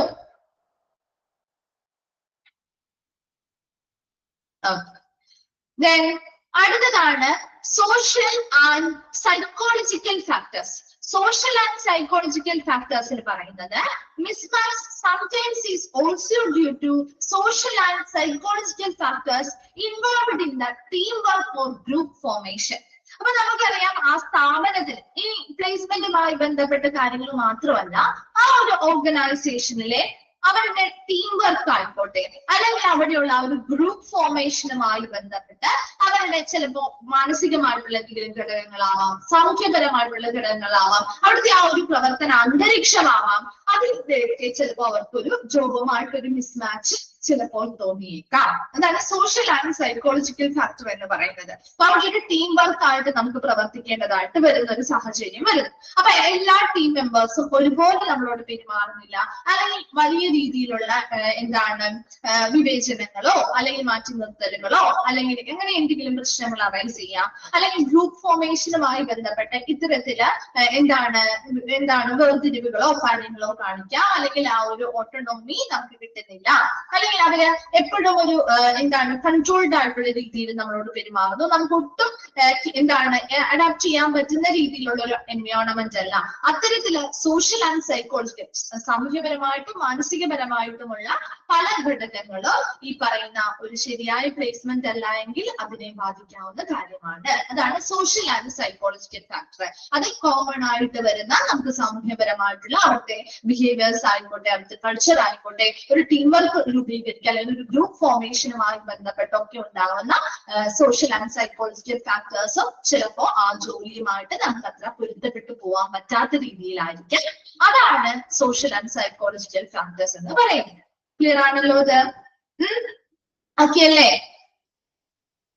Then last one ആണ് nature of job. ആ ജോലിയുടെ സ്വഭാവം. Another problem in placement is that the focus is on the individual rather than the job. More often, the individual does not work without the influence of others. The kind of job will determine whether the employee works with autonomy or is dependent on others. അപ്പൊ എപ്പോഴും നമുക്കറിയാം ആ ഒരു ജോലിയുടെ സ്വഭാവം എങ്ങനെയാണ്, അതിനനുസരിച്ച്. അതായത് another problem with placement is that focus is on the individual rather than job. എപ്പോഴും ജോലിയെ ഫോക്കസ് ചെയ്യാതെ ആ ഒരു ഇൻഡിവിജ്വലിനെ ഫോക്കസ് ചെയ്യുന്നു. നോക്കിയേ, more often the individual does not work without the influence of others. ചില ഇൻഡിവിജ്വൽസ് ഉണ്ട്, അവര് മറ്റുള്ളവരെ ഡിപ്പെൻഡ് ചെയ്യുന്ന അല്ലെങ്കിൽ മറ്റുള്ളവരുടെ സ്വാധീനത്തിൽ മാത്രമേ വർക്ക് ചെയ്യുന്ന ആളുകളുണ്ട് അല്ലെ. The kind of job determine. അപ്പൊ ഏത് തരത്തിലുള്ള ജോലിയാണോ അത്, അതിനനുസരിച്ചാണ് നമ്മൾ സ്വതന്ത്രമായിട്ട് അല്ലെങ്കിൽ ഇൻഡിപെൻഡന്റ് ആയിട്ട് നമ്മൾ ചെയ്യേണ്ട ജോലിയാണോ അല്ലെങ്കിൽ മറ്റുള്ളവരെ സ്വാധീനിച്ച് ചെയ്യേണ്ട ജോലിയാണോ എന്ന് തീരുമാനിക്കും. ശരിയല്ലേ?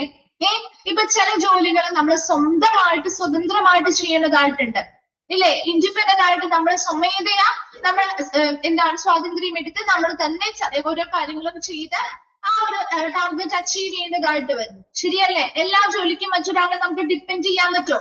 ഡിപ്പെൻഡ് ചെയ്യേണ്ട ജോലികളുണ്ട് കേട്ടോ, അത് ഇല്ല എന്നല്ല.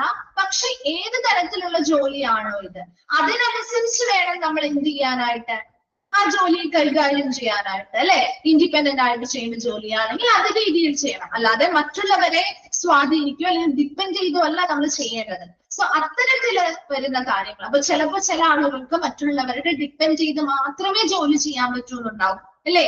അപ്പൊ അവരുടെ ജോലി, അവർക്ക് കിട്ടിയിരിക്കുന്ന ആ ഒരു പ്ലേസ്മെന്റ് അല്ലെങ്കിൽ ആ ഒരു പ്ലേസ് ചെയ്തിരിക്കുന്ന ആ ഒരു ജോബ് പൊസിഷൻ എന്ന് പറയുന്നത് ഇൻഡിപെൻഡന്റ് ആയിട്ട് വർക്ക് ചെയ്യേണ്ടതായിരിക്കും. പക്ഷെ അവർക്ക് ഇൻഡിപെൻഡന്റ് ആയിട്ട് വർക്ക് ചെയ്യാൻ പറ്റുന്നില്ല, മറ്റൊരാളുടെ ഡിപ്പെൻഡൻസിൽ മാത്രമേ അവർ വർക്ക് ചെയ്തിട്ടുള്ളൂ എങ്കിൽ അതും ഒരു പ്രശ്നമല്ലേ?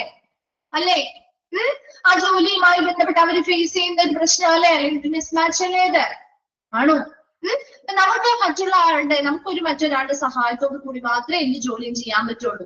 അങ്ങനെ ഒരാളെ കൊണ്ടുപോയി ഇൻഡിപെൻഡന്റ് ആയിട്ട് സ്വതന്ത്രമായിട്ട് വർക്ക് ചെയ്യേണ്ട ഒരു ജോലിയിലാക്കുകയാണെങ്കിലോ അവർക്കത് കൃത്യമായിട്ട് ചെയ്യാനായിട്ട് ചിലപ്പോ സാധിക്കണമെന്നില്ല, അല്ലെ? അപ്പൊ ആ ജോലിക്ക് അനുസരിച്ച് ജോലിയുടെ തരത്തിനനുസൃതമായിട്ട് ആയിരിക്കും, ആ ജോലിയുടെ സ്വഭാവം എന്താണോ അതിനനുസരിച്ചാണ് അത് ഇൻഡിപെൻഡന്റ് ആയിട്ടാണോ ചെയ്യേണ്ടത് അല്ലെങ്കിൽ മറ്റുള്ളവരെ ഡിപ്പെൻഡ് ചെയ്താണോ ചെയ്യേണ്ടത് എന്ന് തീരുമാനിക്കുന്നത്. അപ്പോൾ ഒരു എംപ്ലോയി എപ്പോഴും ഒരു ഇൻഡിവിജ്വല് നമ്മൾ ഒരിക്കലും മറ്റുള്ളവരുടെ ഇൻഫ്ലുവൻസിൽ വർക്ക് ചെയ്യണം എന്നല്ല പറയുന്നത്. സ്വതന്ത്രമായിട്ട് ഓട്ടോണോമി ആയിട്ട് സ്വയം ഭരണത്തിൽ അല്ലെങ്കിൽ സ്വയം കൺട്രോൾ ചെയ്ത് ചെയ്യേണ്ട ജോലികളാണ്. മറ്റുള്ളവരെ ഡിപ്പെൻഡ് ചെയ്യേണ്ട സാഹചര്യങ്ങൾ ഉണ്ടാവാം, അത് അപ്പോൾ മാത്രം ആ ഒരു ജോലിയുടെ നേച്ചറിനനുസരിച്ച് മാത്രമേ ചെയ്യാൻ പാടുള്ളൂ. അല്ലാത്ത പക്ഷം അവർക്ക് ആ ജോലിയുമായിട്ട് മിസ്മാച്ചസ് അല്ലെങ്കിൽ പൊരുത്തക്കേടുകൾ ഉണ്ടായേക്കാം. ഓക്കെ, അടുത്തത് 3 types of job in the context are as follows. അപ്പൊ ഈ ഒരു നേച്ചർ ഓഫ് ജോബുമായി ബന്ധപ്പെട്ട് തന്നെ വരുന്നതാണ് കേട്ടോ. പ്രധാനമായിട്ടും 3 ടൈപ്പ് ഓഫ് ജോബ് ആണ് ഇതുമായി ബന്ധപ്പെട്ട് നമ്മൾ പഠിക്കുന്നത്. അപ്പൊ അതില് ഫസ്റ്റ് വൺ ആണ് ഇൻഡിപെൻഡന്റ്. ഇൻഡിപെൻഡന്റ് എന്ന് പറഞ്ഞാൽ എന്താണ്? സ്വതന്ത്രത്തോടു കൂടി ചെയ്യുന്നത്, അല്ലെ? നോക്കിയേ, അതുപോലെ തന്നെ രണ്ടാമത്തതാണ് സീക്വൻഷ്യൽ, മൂന്നാമത്തത് പൂൾഡ്, മൂന്നെണ്ണമാണ് കേട്ടോ. അപ്പൊ അതിൽ ഫസ്റ്റ് വൺ ഇൻഡിപെൻഡന്റ് എന്ന് പറഞ്ഞാല് സ്വതന്ത്രത്തോടു കൂടി നമ്മൾ ചെയ്യുന്ന ജോലികൾ. നമ്മൾ ഇൻഡിപെൻഡന്റ് ആയിട്ട് ചെയ്യുന്ന കുറെ ജോലികളില്ലേ, ഇല്ലേ? The certain jobs are independent. നമുക്ക് മറ്റാരെയും ആശ്രയിക്കാതെ നമ്മൾ സ്വമേധയാ ചെയ്ത് പൂർത്തിയാക്കേണ്ട ഒരുപാട് ജോലികളുണ്ട്, അല്ലെ? ഉണ്ടോ? നമ്മൾ മറ്റാരെയും ഡിപ്പെൻഡ് ചെയ്യാതെ ചെയ്യേണ്ട ഒരുപാട് ജോലികളില്ലേ? ഇല്ലേ? ഡിപ്പെൻഡ് ചെയ്യേണ്ട ജോലികളും ഉണ്ട് കേട്ടോ. ഡിപ്പെൻഡ് ചെയ്ത് ഇൻഡിപെൻഡന്റ് ആണ്, അതായത് നമുക്ക് വേറെ ആരെയും ഡിപ്പെൻഡ് ചെയ്യേണ്ട കാര്യമില്ല. ഇവിടെ നമ്മൾ സ്വമേധയാ എന്ത് ചെയ്യണം? എല്ലാ ജോലിയും നമ്മൾ ചെയ്യണം. അപ്പൊ മറ്റുള്ളവരുമായിട്ട് ഇന്ററാക്ഷൻസ് വളരെ കുറവായിരിക്കും. അതുപോലെ തന്നെ ഇപ്പൊ ടീം മെമ്പേഴ്സും കാര്യങ്ങളൊക്കെ നമ്മുടെ കൂടെ ഉണ്ടെങ്കിൽ പോലും നമ്മൾ ഇൻഡിവിജ്വൽ ആയിട്ടുള്ള ഒരു എഫേർട്ട് എടുത്ത് ഇൻഡിപെൻഡന്റ് ആയിട്ട് ചെയ്യേണ്ട ജോലികളെയാണ് ഇൻഡിപെൻഡന്റ് എന്നുള്ളത് കൊണ്ട് ഉദ്ദേശിക്കുന്നത്. ഫോർ എക്സാമ്പിൾ, ഇപ്പൊ നമ്മുടെ പോസ്റ്റൽ സർവീസുകൾ, തപാൽ സർവീസുകൾ ആയിക്കോട്ടെ, അല്ലാത്ത സേവനങ്ങളായിക്കോട്ടെ, ഫീൽഡ് സെയിൽസ് വർക്കുകൾ ഇപ്പൊ കണ്ടിട്ടില്ലേ? സെയിൽസ് സ്റ്റാഫ് ഒക്കെ നമ്മുടെ വീട്ടിലേക്കൊക്കെ വരുന്നത് കണ്ടിട്ടില്ലേ? അവർക്ക് ഓരോരുത്തർക്കും ടാർഗറ്റ് കൊടുത്തിട്ടുണ്ടാവും, അല്ലെ? ഓരോരുത്തർക്കും ഇൻഡിവിജ്വൽ ആയിട്ടുള്ള ഓരോരുത്തർക്കും അല്ലേ ടാർഗറ്റ് കൊടുത്തിരിക്കുന്നത്. അതിൽ നമുക്കൊരു കമ്പൈൻഡ് എഫേർട്ട് എടുക്കാൻ പറ്റുമോ? കാരണം എന്താ? അത് അവർക്ക് ഓരോരുത്തർക്കുമാണ് കൊടുത്തിരിക്കുന്നത്, അല്ലെ? ആ ടാർഗറ്റ് അച്ചീവ് ചെയ്യുന്നത് ആ ഒരു വ്യക്തിയുടെ ഉത്തരവാദിത്വമാണ്, ശരിയല്ലേ? അതിനുവേണ്ടിയല്ലേ അവർ ഈ ഒരു വരുന്നത്, നമ്മുടെ ഓരോ വീടുകളും കയറി ഇറങ്ങുന്നതും അവർ സെയിൽസുമായി ബന്ധപ്പെട്ട കാര്യങ്ങൾ നടത്തുന്നതോ, അല്ലേ? അപ്പൊ അവിടെ അവർ ഇൻഡിപെൻഡന്റ് ആയിട്ടുള്ള ഒരു വർക്ക് അല്ലേ അവർ ചെയ്യുന്നത്? മറ്റുള്ളവരെ ഡിപ്പെൻഡ് ചെയ്താണോ അവർ ചെയ്യുക? അവരുടെ ടാർഗറ്റ് അച്ചീവ് ചെയ്യുന്നത് അവരുടെ റെസ്പോൺസിബിലിറ്റിയാ. മറ്റുള്ളവർക്ക് അതുപോലെ ടാർഗറ്റുകൾ കൊടുത്തിട്ടുണ്ടാവും, ടാസ്കുകൾ കൊടുത്തിട്ടുണ്ടാവും. അത് കംപ്ലീറ്റ് ചെയ്യുക അല്ലെങ്കിൽ പൂർത്തിയാക്കുക എന്ന് പറയുന്നത് അവരുടെ റെസ്പോൺസിബിലിറ്റി ആണ്, അല്ലെ? അപ്പൊ അതുകൊണ്ട് തന്നെ നമുക്ക് വളരെ കോർഡിനേഷൻ എന്ന് പറയുന്നത് കുറവായിരിക്കും. മിനിമൽ ആയിട്ടുള്ള കമ്മ്യൂണിക്കേഷൻസ് ഉണ്ടാവുള്ളൂ. നമുക്ക് എത്രയും വേഗം ഇൻഡിവിജ്വൽ ആയിട്ടുള്ള എഫേർട്ടുകൾ കൊടുത്തുകൊണ്ട് നമുക്ക് ആ ഒരു വർക്ക് എന്ത് ചെയ്യാം? കംപ്ലീറ്റ് ചെയ്യുക എന്നുള്ളതാണ് ഇൻഡിപെൻഡന്റ് ആയിട്ടുള്ളതിൽ നോക്കുന്നത്. In such condition the activities of one worker do not depend on the activities of other worker. ഇവിടെ ഒരിക്കലും ഒരു വർക്കറിന്റെ പ്രവർത്തനങ്ങൾ മറ്റൊരു വർക്കറിനെ എന്ത് ചെയ്യുന്നില്ല, മറ്റൊരു വർക്കർ ആശ്രയിക്കുന്നില്ല. അവിടെ നമ്മൾ സ്വമേധയാ നമ്മുടെ എഫേർട്ട് എടുത്ത് നമ്മൾ ഇൻഡിപെൻഡന്റ് ആയിട്ട് സ്വതന്ത്രത്തോടു കൂടി വർക്ക് ചെയ്യുന്നു. The problem of placement is simple. A solution for it have been developed. കാരണം ഇതുമായി ഇങ്ങനെ ഒരു ഇൻഡിപെൻഡന്റ് പ്ലേസ്മെന്റുമായി, ഇൻഡിപെൻഡന്റ് ജോലിയുമായി ബന്ധപ്പെട്ട പ്ലേസ്മെന്റ് എന്ന് പറയുന്നതുമായി ബന്ധപ്പെട്ട പ്രശ്നങ്ങളൊക്കെ വളരെ എളുപ്പത്തിൽ നമുക്ക് വളരെ പ്രശ്നങ്ങളൊക്കെ വളരെ ലളിതമായിരിക്കും. അതിനനുസരിച്ചുള്ള അതിന് വേണ്ടിയിട്ടുള്ള സൊല്യൂഷൻസും ഒക്കെ നമ്മൾ ഡെവലപ്പ് ചെയ്തിട്ടുള്ളത് കൊണ്ട് തന്നെ വേറെ പ്രശ്നങ്ങളോ കാര്യങ്ങളോ ഒരു ഇൻഡിപെൻഡന്റ് ആയിട്ടുള്ള ഒരു ജോലിയുമായി ബന്ധപ്പെട്ട് നമുക്ക് ബുദ്ധിമുട്ടുകളോ കാര്യങ്ങളോ ഉണ്ടാകുന്നില്ല. മനസ്സിലായോ ഇൻഡിപെൻഡന്റ് എന്താണുള്ളത്? ക്ലിയർ ആണോ? സെയിൽസുമായി ബന്ധപ്പെട്ട കാര്യങ്ങളൊന്ന് ആലോചിച്ചാൽ മതി. അടുത്തത് സീക്വൻഷ്യൽ. സീക്വൻഷ്യൽ എന്ന് പറഞ്ഞാൽ എന്താ? In this category worker depends on the other worker to do his job. ഇവിടെ എപ്പോഴും ഒരു വർക്കർ മറ്റൊരു വർക്കറിനെ എന്ത് ചെയ്യുന്നുണ്ട്? ഡിപ്പെൻഡ് ചെയ്തുകൊണ്ടാണ് ജോലി ചെയ്യുന്നത്.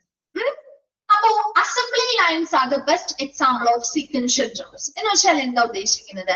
ഇവിടെ നമുക്ക് എപ്പോഴും ഒരു വർക്കർ മറ്റൊരു വർക്കറിനെ ഡിപ്പെൻഡ് ചെയ്ത് തന്നെയാണ് ജോലി ചെയ്യുന്നത്. ഒരു കൃത്യമായ ഒരു ലീനിയർ ഓർഡറിലായിരിക്കും ജോലി. അതായത് സ്പെസിഫിക് ആയിട്ടുള്ള ഒരു ടാസ്ക് കൊടുക്കുമ്പോൾ അതിൽ ഒരു വ്യക്തി ജോലി ചെയ്യും, അതിന്റെ ഔട്ട്പുട്ട് മറ്റൊരു വ്യക്തിയുടെ ഇൻപുട്ട് ആയിട്ട് മാറാണ് ചെയ്യുന്നത്. മനസ്സിലാവുന്നോ? അപ്പൊ ഒരു ലീനിയർ ആയിട്ടുള്ള ഓർഡറിൽ എന്ത് ചെയ്യുന്നു, എന്താണ് ഒരാളിൽ നിന്ന് മറ്റൊരാളിലേക്ക് പാസ് ചെയ്ത് നമ്മൾ ചില ടാസ്കുകൾ ചെയ്യില്ലേ?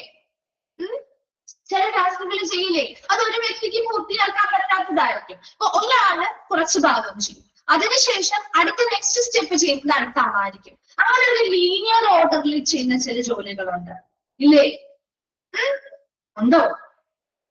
ഉണ്ട് അല്ലെ? ഒരുപാട് ജോലികളുണ്ട്. അപ്പൊ അത്തരത്തില് ഒരാൾക്ക് പൂർത്തിയാക്കാൻ പറ്റുന്നില്ല, ഒരു ടാസ്ക് കൊടുത്തിരിക്കുക. അപ്പൊ അതെല്ലാവരും ഒരാൾക്ക് പൂർണ്ണമായിട്ടും പൂർത്തിയാക്കാൻ പറ്റില്ല, കാരണം അതിൽ ഒരുപാട് പേരുടെ ഇൻവോൾവ്മെന്റ് ഉണ്ടെങ്കിലേ നമുക്കത് കംപ്ലീറ്റ് ചെയ്യാൻ പറ്റുള്ളൂ.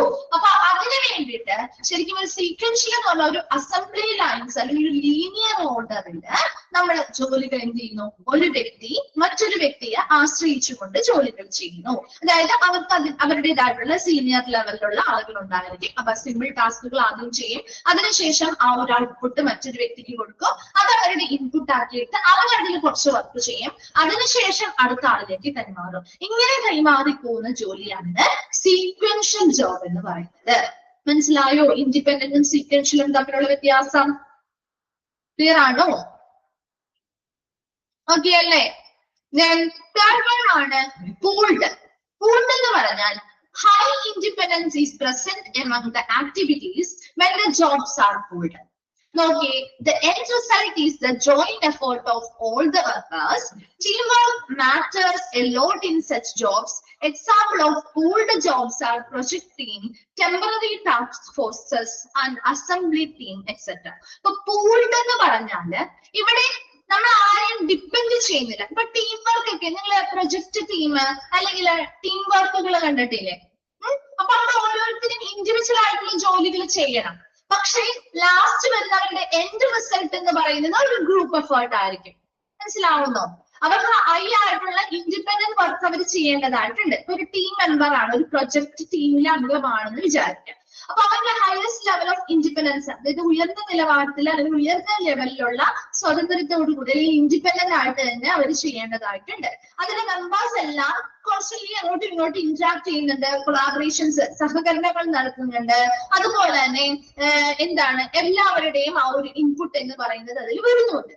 അപ്പൊ അതിനുശേഷം എവരി സ്റ്റേജിലും ഓരോരുത്തർക്കും അവരുടേതായ റെസ്പോൺസിബിലിറ്റിയും ഇൻപുട്ടും ഒക്കെ കൊടുക്കേണ്ടതായിട്ട് വരും.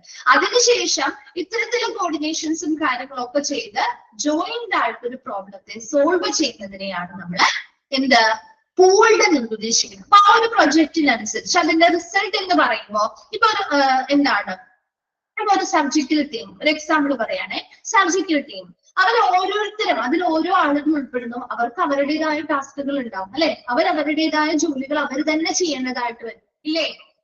വരില്ലേ? ഒരു സർജറി നടത്തുന്ന ഒരു സർജിക്കൽ ടീമില് ഡോക്ടർക്ക് ഡോക്ടറുടേതായ ടാസ്ക് ഉണ്ട്, അത് മറ്റാർക്കെങ്കിലും ചെയ്യാൻ പറ്റോ? ചെയ്യാൻ പറ്റോ? മറ്റാർക്കെങ്കിലും ചെയ്യാൻ പറ്റോ? പറ്റില്ല അല്ലെ?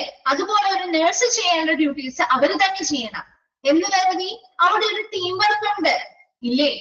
ഒരു സർജറി ചെയ്യുന്ന ഒരു സർജിക്കൽ ടീം എന്ന് പറയുമ്പോൾ അതിൽ നഴ്സസ് ഉണ്ടാവും, ഡോക്ടേഴ്സ് ഉണ്ടാവും, ടെക്നീഷ്യൻസ് ഉണ്ടാവും, അസിസ്റ്റന്റ് ടെക്നീഷ്യൻസ് ഉണ്ടാവും, അല്ലെങ്കിൽ അസിസ്റ്റന്റ് നഴ്സുകൾ ഉണ്ടാവും, അല്ലെങ്കിൽ അറ്റൻഡേഴ്സ് ഉണ്ടാവും, ഇല്ലേ? ഇവർക്ക് എല്ലാവർക്കും അവരുടെ ഇൻഡിപെൻഡന്റ് എഫേർട്ടുകളില്ലേ? ഉണ്ടോ? അതിന്റെ ഒരു റിസൾട്ട് വരുന്നത് ഇവരുടെ എല്ലാവരുടെയും ജോയിന്റ് എഫേർട്ടിലൂടെയല്ലേ? ജോയിന്റ് എഫേർട്ടിലൂടെയാണ്. പക്ഷെ ഇവർക്ക് ഓരോരുത്തർക്കും ഇൻഡിപെൻഡന്റ് ആയിട്ടുള്ള ഹൈ എഫേർട്ടും ഉണ്ട്, ശരിയല്ലേ? ഒരാളുടെ എഫേർട്ട് മറ്റൊരാൾക്ക് ചെയ്യാൻ പറ്റുമോ? അവിടെ ഒരു ഡോക്ടറുടെ ജോലി ഒരു അറ്റൻഡറിന് ചെയ്യാൻ പറ്റുമോ?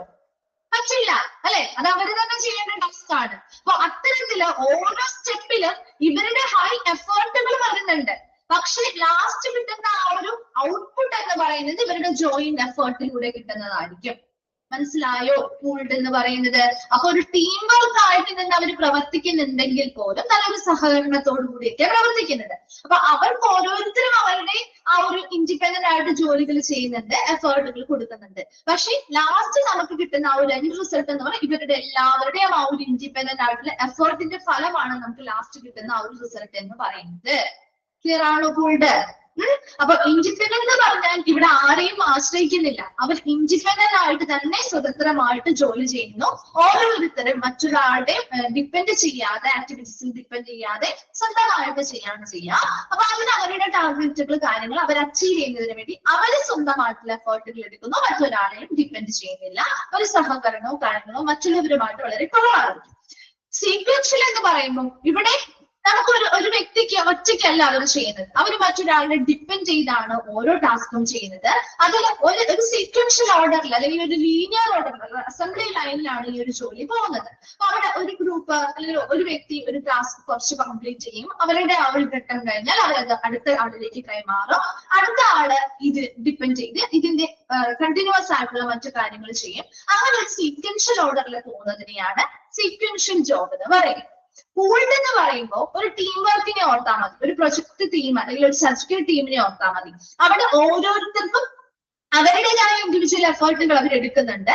ലാസ്റ്റ് കിട്ടുന്ന ആ ഒരു റിസൾട്ട് എന്ന് പറയുന്നത് ഇവരുടെ എല്ലാവരുടെയും ആ ഒരു ഇൻഡിവിജ്വൽ എഫേർട്ടിന്റെ ആ ഒരു ജോയിന്റ് ആയിട്ടുള്ള ആ ഒരു എഫേർട്ടിന്റെ റിസൾട്ട് ആയിരിക്കും നമുക്ക് ലാസ്റ്റ് കിട്ടുക. മനസ്സിലായോ? വേഗം ഒന്ന് വായിച്ചു നോക്കിയപ്പോ ആ ഒരു ഭാഗം പ്രോബ്ലംസ് വായിക്കാം കേട്ടോ. Problems in placement.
വായിച്ചു കഴിയുന്നവരൊന്ന് റിപ്ലൈ ചെയ്യണം കേട്ടോ.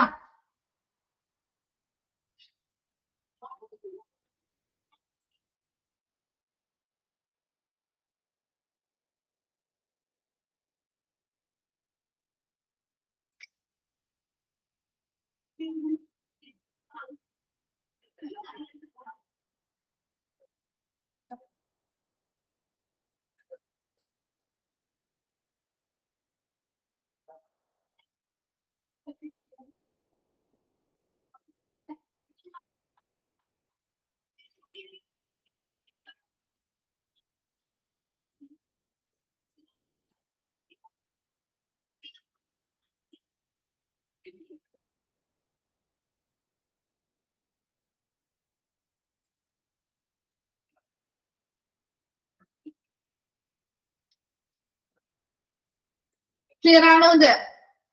അപ്പൊ പ്രോബ്ലംസ് ഇൻ പ്ലേസ്മെന്റ് ആണ് പറയുന്നത്. എംപ്ലോയി എക്സ്പെക്ടേഷൻ, ഏതൊക്കെ പ്രോബ്ലംസ് ആണെന്നുള്ള എല്ലാ ഹെഡിങ്സ് ഒന്ന് പഠിച്ചു വെക്കണം കേട്ടോ.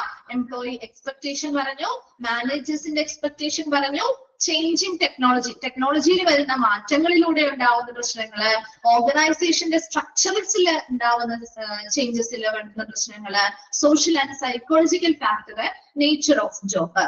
അതില് നേച്ചർ ഓഫ് ജോബിന്റെ കീഴിൽ വരുന്ന 3 ടൈപ്സ് ഓഫ് ജോബ് നമ്മൾ പഠിച്ചു.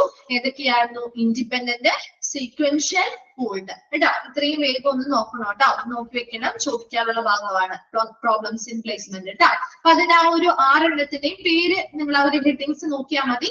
അതിനുള്ളിലുള്ള കാര്യങ്ങൾ നിങ്ങൾക്ക് വായിച്ചാൽ മനസ്സിലാവുന്ന കാര്യങ്ങൾ തന്നെയാണ്. അപ്പൊ അത് ബൈ ഹാർട്ട് ഒന്നും ചെയ്യണം, ആ ഒരു ഹെഡിങ്സ് നോക്കി വെക്കാം, ഉള്ളിലുള്ള കാര്യങ്ങളൊന്ന് വായിച്ച് മനസ്സിലാക്കി വെക്കുക. അതുപോലെ ഈ ഒരു 3 ടൈപ്സ് ഓഫ് ജോബ് എന്താണെന്നോ മനസ്സിലാക്കി വെക്കുക കേട്ടോ.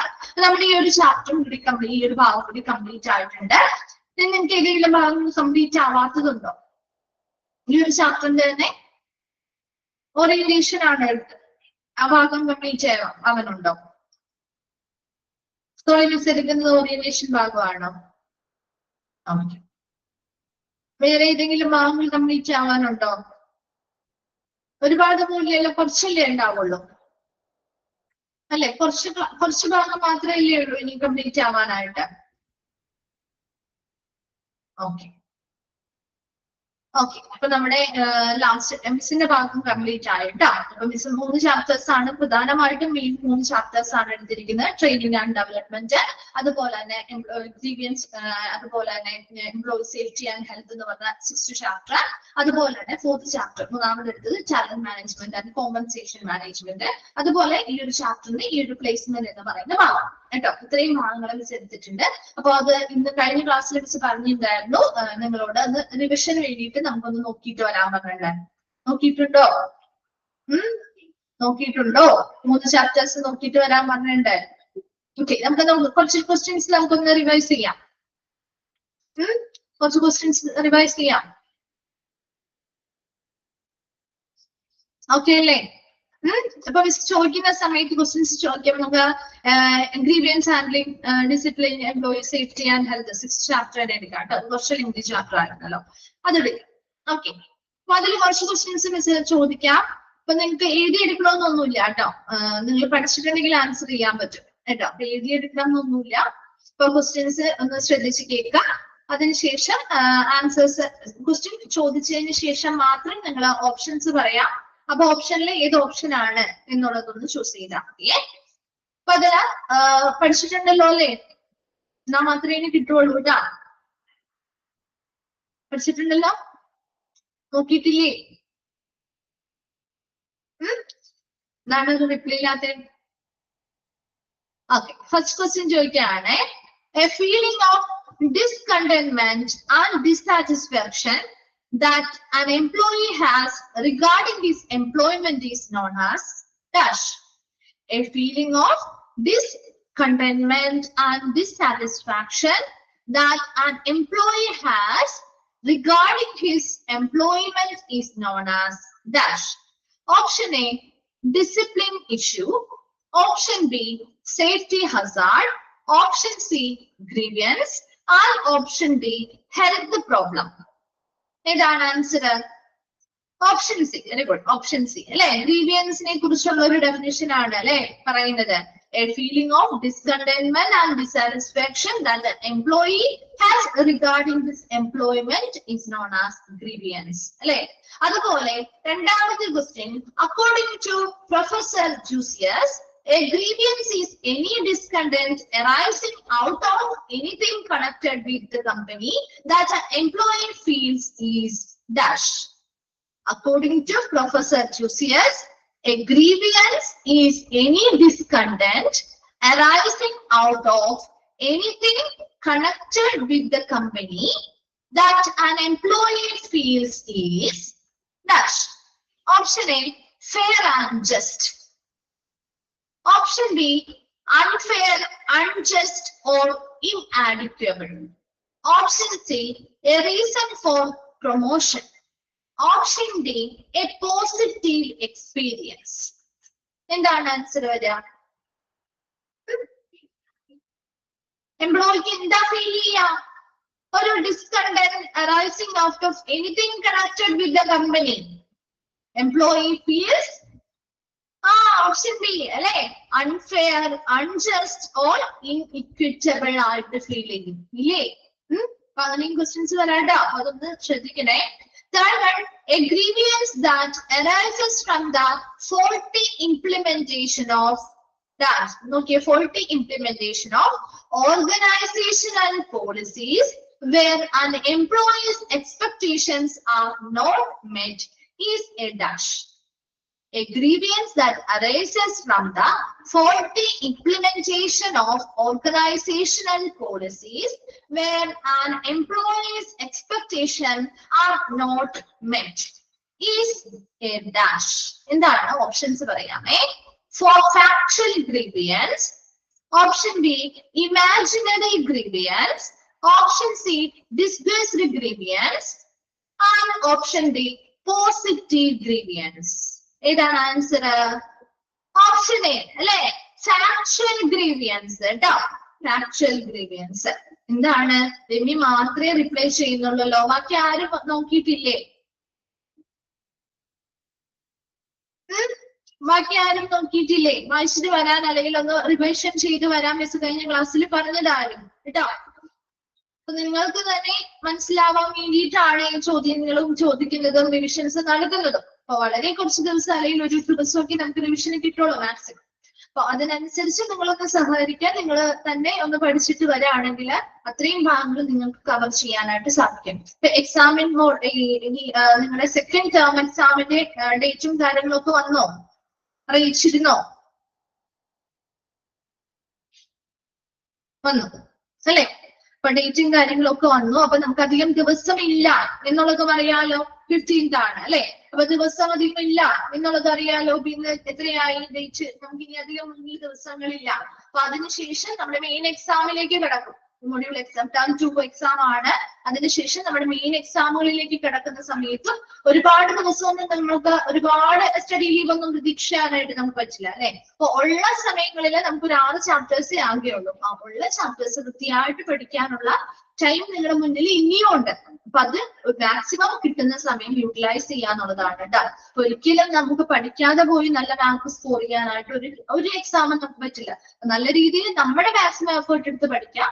അതിനനുസരിച്ച് എക്സാം എന്ത് ചെയ്യാം, എഴുതാം, അറ്റൻഡ് ചെയ്യാന്നുള്ളത്. അപ്പൊ അതിലാണോ നമുക്ക് മാക്സിമം മാർക്ക് സ്കോർ ചെയ്യാൻ പറ്റുള്ളൂ. അപ്പൊ അതിനുവേണ്ടി നിങ്ങൾ തന്നെ എഫേർട്ട് എടുത്താലേ പറ്റുള്ളൂ. അല്ലാതെ നമ്മുടെ ടീച്ചേഴ്സ് എത്ര പറഞ്ഞാലും ചെയ്താലും അതിനൊരു പരിമിതിയുണ്ട്, ലിമിറ്റേഷൻ ഉണ്ട്. നിങ്ങൾ എഫേർട്ട് എടുക്കാതെ ഒരിക്കലും നിങ്ങൾക്ക് മാർക്ക് സ്കോർ ചെയ്യാൻ പറ്റില്ല. അപ്പൊ അതിന് വേണ്ടിയിട്ടാണ് റിവിഷൻസ് കഴിഞ്ഞ ക്ലാസ്സിൽ മിസ് പറഞ്ഞത് പഠിച്ചിട്ട് വരുന്നത് കേട്ടോ.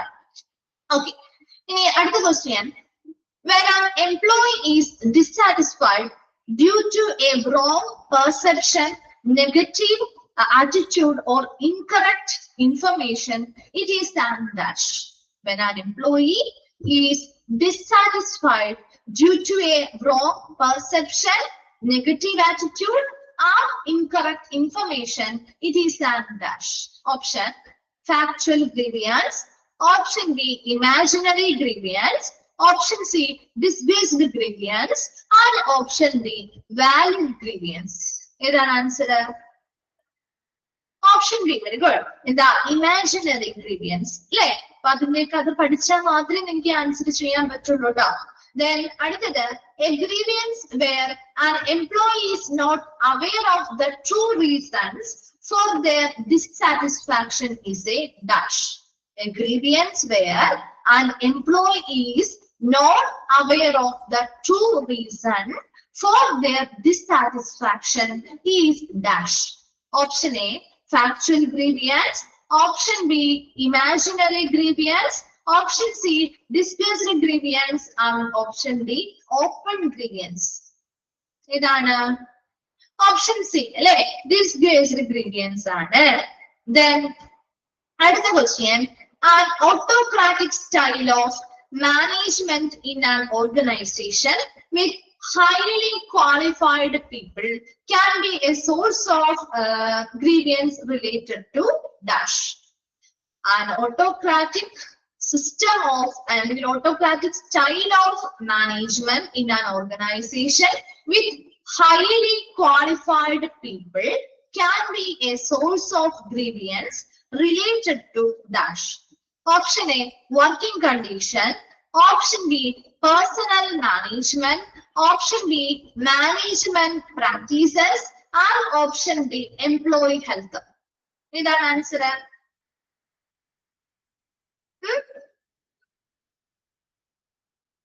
Option C, management practices.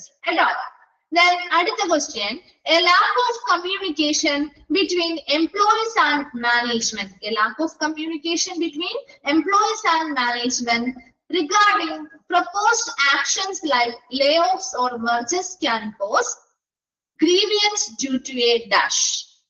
Option A, communication gap. Option B, faulty supervisory practice. Option C, negative attitude of the employee. Option D, rigid production standard. ഇതാണ് ആൻസർ വരിക. ലാക്ക് ഓഫ് കമ്മ്യൂണിക്കേഷൻ ആണ്. അപ്പൊ ഓപ്ഷൻ എ അല്ലേ എന്താണ്?